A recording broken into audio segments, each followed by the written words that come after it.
मोहरा steno class.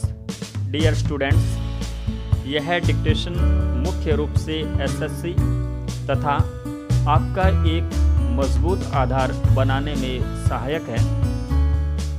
आज की dictation उच्च गति अभ्यास खंड 2 पुस्तक के प्रतिलेखन संख्या 1 से ली गई है। कृपया डिक्टेशन लिखने के लिए हेडफोन या ब्लूटूथ स्पीकर का प्रयोग करें। शुरू करें।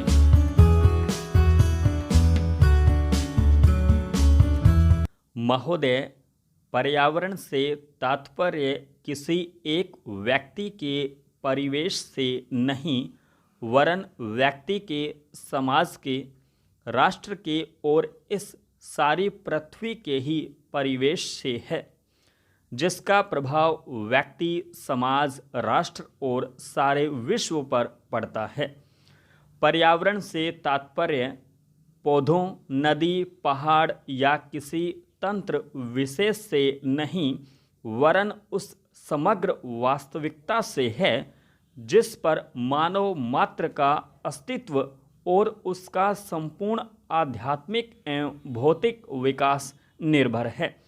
अस्तित्व केवल शारीरिक स्वास्थ्य ही नहीं, मानसिक भी। स्वस्थ शरीर में स्वस्थ मन ही अच्छे स्वास्थ्य की परिभाषा है। शारीरिक स्वास्थ्य हमारे आहार पर निर्भर है, जिसका स्रोत इस पृथ्वी का जल, थल, वायुमंडल है। मानसिक स्वास्थ्य भी प्रकारांतर से इन्हीं पर निर्भर है, क्योंकि जैसा खाए अन्न वैसा बने मन। स्वस्थ जीवन पर सबसे अधिक प्रभाव हमारे चिंतन का, हमारी परंपराओं का और उन सब परिस्थितियों का पड़ता है जो हमारे ऊपर आरोपित हैं या की गई हैं या की जा रही हैं। इसलिए पर्यावरण या परिवेश में जल, थल, वायु ही नहीं बल्कि वे सारे घटक महत्वपूर्ण हैं जिनका कुछ भी प्रभाव हमारे जीवन पर, हमारी क्रियाशीलता पर पड़ता है, जिसे हमारे विचार, हमारे आचरण और हमारी परंपराएं एवं संस्कृति आदि। पैरा, सदा से मानव की आकांक्षा उन्नति और विकास की रही है। जगत का अर्थ ही है गतिमान और गति दोनों ओर संभव है, उन्नति की ओर भी और अवनति की ओर भी। पहली को हम प्रगति कहते हैं, दूसरी को अगति, विगति, अधोगति या दुर्गति कह सकते हैं। वास्तव में मनुष्य ऐसा जटिल प्राणी है जिसमें अनेक विरोधाभासी और असंगत प्रतीत होने वाली प्रवृत्तियां और प्रतिक्रियाएं होती हैं।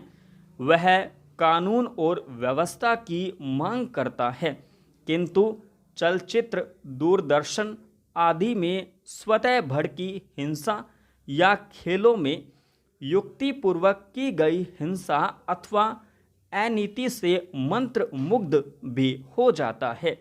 मनुष्य अपने ही जाति या वर्ग के व्यक्तियों के प्रति प्राय बहुत अधिक प्रतिद्वंद्वी होता है, किंतु कोई बाहरी खतरा उपस्थित होने पर उनके प्रति हद से ज़्यादा सहयोगी बन जाता है।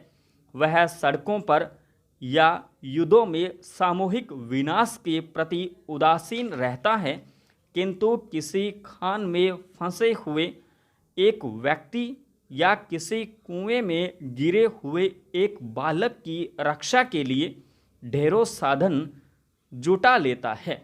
कुछ विद्वान कहते हैं कि मनुष्य बंदर की संतान हो या न हो, किंतु उसमें खालिस बंदर की द्वैध प्रकृति प्राय ही होती है।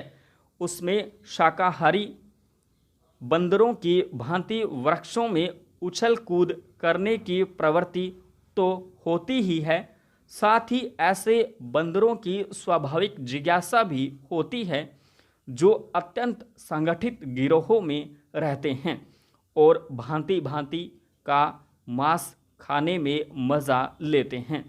मनुष्य की ऐसी परस्पर विरोधी इच्छा आकांक्षाओं से निपटना असंभव होता है। फिर भी किसी प्रकार का संतुलन, मध्यम मार्ग अपनाना अनिवार्य होता है। यही बुद्धिमानी का रास्ता है। विद्वानों ने मानव की मूलभूत आवश्यकताओं को 5 स्तरों में रखा है। संपूर्ण विराम।